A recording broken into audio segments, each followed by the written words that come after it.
uma das formas de falharmos mais facilmente é pormos expectativas. O que acontece no dia de anos, na passagem de ano, no aniversário, numa festa qualquer, é que a gente programa. Quanto mais coisas nós programamos, mais fácil é de falharmos. Pronto, a Erik Kaiser não tinha o bolo que eu queria. Aliás, a Erik Kaiser no Corte Inglês é só padaria, portanto não tem bolitos. Não há bolitos aqui a Erik Kaiser este ano, haverá outra coisa qualquer. E agora vou à minha loja preferida de produtos biológicos, que é a minha Otis, que é linda. Vou-vos mostrar.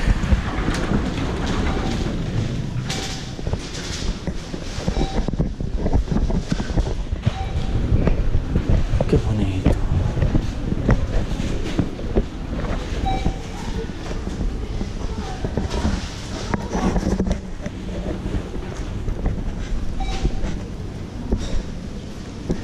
O carrinho era bom.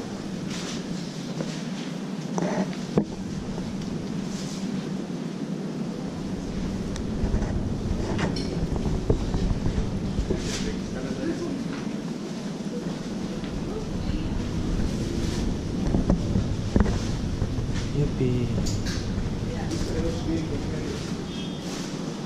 Comidinha boa, comidinha boa.